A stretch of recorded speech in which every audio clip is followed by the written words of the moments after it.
Hillary Clinton says that half of Donald Trump's supporters could be put in a basket of deplorables. The Democrat candidate for soulless president was speaking at a fundraiser when, in the midst of delivering a package of unbelievables to a room full of gullibles, she dumped the cesspool of despicables onto a crowd of unobjectionables. Rushing behind a curtain to keep the news media's Volkswagen of laughables from catching her on camera hacking up a gob of indigestibles, the woman who once exposed a phone load of classifiables to a world of execrables with an agenda of disagreeables revealed herself to have a heart of uncharitables toward a nation of unexceptionables. Hillary later released a hypocrisy of culpables for her passel of regrettables, but she had already left a stain of unfavorables on a reputation of crappy nastiness. Hillary accused Trump's supporters of being racist, sexist, homophobic, xenophobic, and Islamophobic, thereby proving herself a classist, narcissist, anthropophobic, androphobic, panophobe with a vocabulary limited to important-sounding insults rendered largely meaningless by repeatedly being used only to silence and demonize opinions differing from her own. In other words, she's a Democrat. The controversy over Hillary's insult to millions of Americans temporarily obscured the controversy over her corrupt use of a private email server, which had previously led to the controversy of her continuous dishonesty, which was then temporarily replaced by the controversy over her health. The health controversy gained new strength over the weekend when she began behaving strangely at a 9/11 memorial in New York, and then grew weak, and then collapsed, and then mysteriously disappeared from mainstream news coverage. This left many observers wondering if the candidate had come down with vanishing syndrome, an increasingly common disease that causes leftists to become invisible to journalists when doing something that could cost them votes. Doctors say vanishing syndrome is a serious malady which has already affected many at the Justice Department and Internal Revenue Service. The only cure for this disease is media integrity, a medicine which must be manufactured by a complex and expensive process which involves dipping New York Times editors in tar, covering them in feathers, then tying them to a rail and carrying them down to the Hudson River, after which they must be inserted into the water and pelted with rotten vegetables while they are carried out into New York Harbor and then to sea. Here's hoping the medicine can be manufactured soon and in large quantities in order to make the ailing Mrs. Clinton visible to journalists once again. Meanwhile, to prove that the health emergency was only a harmless fainting spell or heart attack or stroke, and nothing that would keep Mrs. Clinton from performing the duties of the president as long as she is held up by a man on each arm who pretends she's still alive, Mrs. Clinton did agree to give an interview to reporters from her hospital room. I hope they are watching. They'll see. They'll see and they'll know and they'll say, why, she wouldn't even harm a fly. Clearly, there's nothing to see here. Trigger warning, I'm Andrew Klavan, and this is The Andrew Klavan Show. It's like we know she's still alive because we can hear her up in the attic of the house going, Norman, what have you done? No, she's still alive, really. Yes, Norman, stop. It's a terrible. All right. Hey, so if you subscribe, you can now watch this entire show on the website live. Is that right? You say, see, your lousy $8 was worth something. You know what we never mentioned? For your lousy $8, you also get the Ben Shapiro Show. A lot of people didn't understand that. You don't just get me. I mean, me, that's $3. But for $5, you get Ben. So it's a really good deal. You can watch this if you're watching on Facebook and YouTube and not subscribing.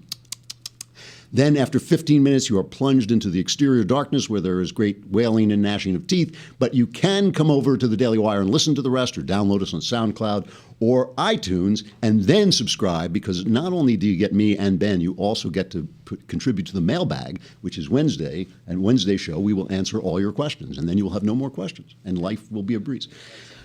All right. This is also, by the way, the last week you can pre-order my memoir, The Great Good Thing, A Secular Jew Comes to Faith in Christ. It is the last week, and then it is published, I think, officially on Monday. So no more pre-orders, but if you pre-order it and send us the receipt to the aklavan@thedailywire.com, I will sign a sticker that you can put in the book, and you will like the book. So that's the other reason to go out and buy it. All right, let's get right down to the important story. what the hell happened to the Sunday night football song?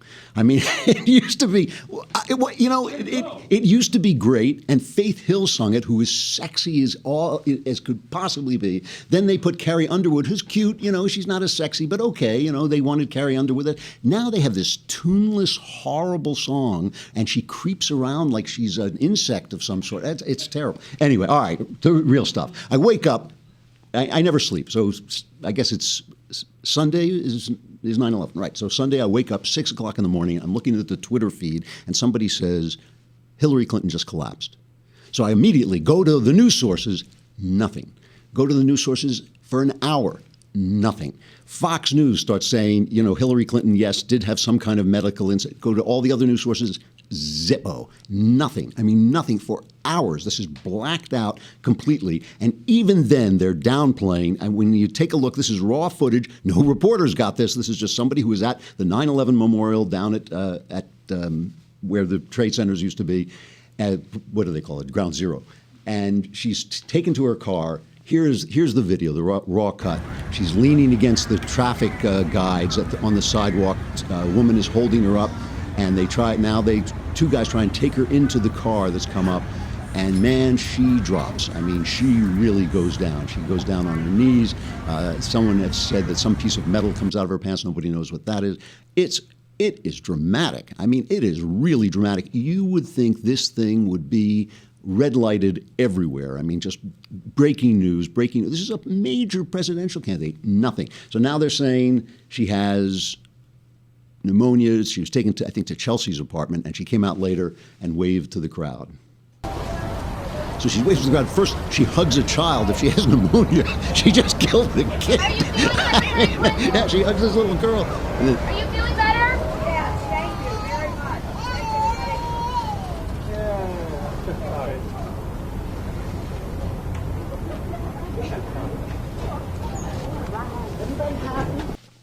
all right, so now this is suddenly a big story, right?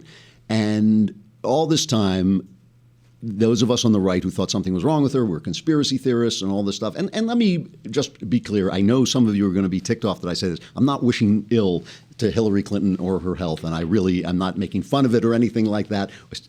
Illness and death come to us all. It's not something we wish on each other unless somebody is out there actually killing people or doing something really, really evil. She's a corrupt, terrible person. You know what I think of her. I hope she loses this election, but I'm not wishing her to get sick. But what it does raise is it raises the issue of the media all this time. All this time, it's been all on us. And the New York Times, listen to this New York Times description of this. A former newspaper. Hillary Clinton is being treated for pneumonia and dehydration, her doctor said on Sunday, hours after she abruptly left a ceremony in New York honoring the 15th anniversary of the September 11 attacks and had to be helped into a van by Secret Service agents. She collapsed like a ton of bricks. Now, later on, they do sort of say her knees seemed to buckle. It's like maybe she was just doing some kind of Groucho Marx duck walk into the car. She collapsed. Now, it says the episode thrust questions about Mrs. Clinton's health and the transparency of her campaign squarely into the last 2 months of the race, which many polls show has grown tighter. So the episode thrust, it's not all of us who've been questioning this, all of us who've been looking with our own eyes and seeing this. They go on to say, for months, Republicans have, with scarce evidence, questioned the stamina of Mrs. Clinton, 68, and claim she is ill, often pointing to her repeated coughing bouts. So, I mean, this is so typical, I mean, the right conservatives who are true constitutional conservatives are almost always right about everything. I mean, seriously, I'm serious. Their attitudes toward poverty work, their attitudes toward crime work, their attitudes toward the free market work, everything they do works. And when it turns out they work, nobody ever says, oh, conservatives were right. Nobody ever says that. Oh, we did destroy Detroit. We did destroy Chicago. Maybe we shouldn't have done that. Maybe better policing would have helped. Nobody ever says that. We are always on the outside screaming, and we're always conspiracy theorists. Cheryl Atkinson, a real reporter, we know she was a real reporter because CBS forced her out for trying to cover the Obama administration. She tried to cover Benghazi. She tried to cover the IRS scandal. They would not run her stories. I mean, she's a great investigative reporter who covered George W. Bush just as hard as she covered Obama. But with Obama, they just stopped playing her stories. She says the incident raises questions about the news media's coverage surrounding Clinton's health. Rather than reporting the facts, many in the media have taken it upon themselves to shout down the questions and to controversialize those asking them. On August 21, 2016, after Trump advisor Rudy Giuliani suggested people research Clinton's medical state on Google, a New York Times tech columnist retorted in a tweet, "Google should fix this. It shouldn't give quarter to conspiracy theories."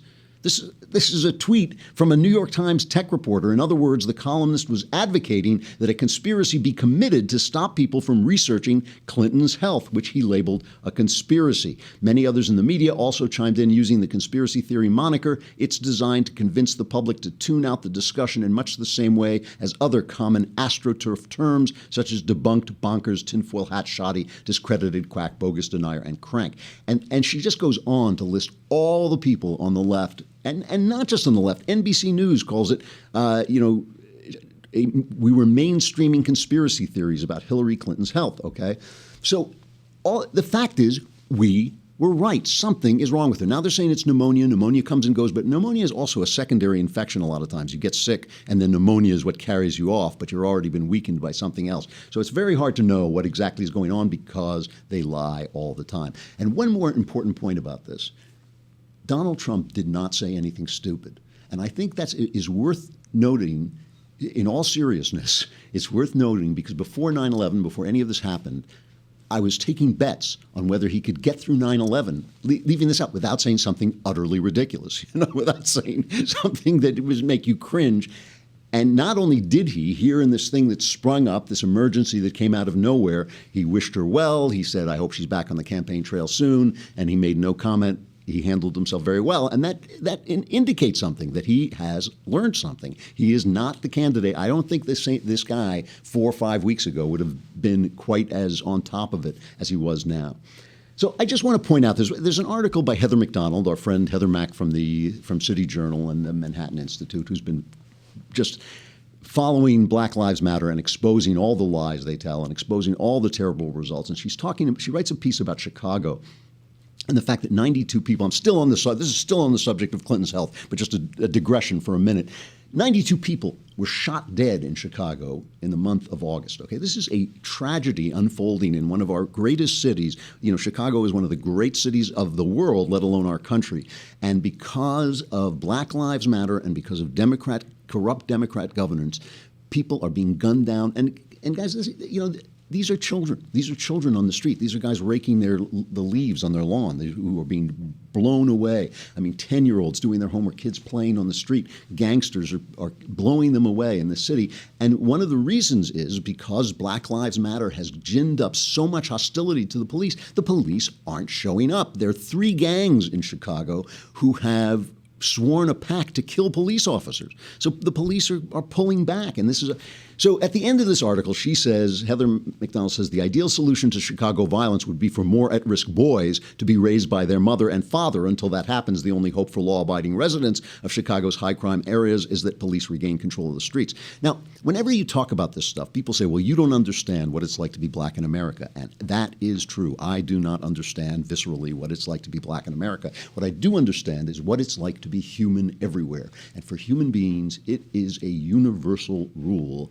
If you blame others for all your problems, if you wait around for the world to work well, if you wait around for the world to be fair before you get on your horse and do what needs to be done, if you don't self-examine and self-correct, nothing changes in your life. And this is true for everybody. So the press now, when something like this happens, if the media had a drop of honest blood in its veins, if the New York Times were not a former newspaper, but still a newspaper doing the job it used to do in the 70s and 60s, they would be saying, maybe we got this wrong. They would be questioning themselves. They would be asking, did we do something wrong? And the same thing is true of the Democrats. This is what makes Hillary's speech that she made on Friday to a bunch of donors, where she insulted all of Trump's people. This is what made this so appalling. Let's hear what she said at this. To just be grossly generalistic, you could put half of Trump's supporters into what I call the basket of deplorables. Right? The racist, sexist, homophobic, xenophobic, Islamophobic, you name it. And unfortunately, there are people like that. And he has lifted them up. Okay, a little later we're going to bring on our cultural reporter, Michael Knowles, reporting from the writer's room to talk about some of the actual deplorables on the Trump side. But this is not what the Trump movement is about. I mean, regardless of what you think of Trump, whether you think he's the savior, I have to stop here and just say goodbye to our friends on Facebook and YouTube. If you were subscribing, you could watch the whole thing on the Daily Wire, but come over anyway and hear the rest of the show.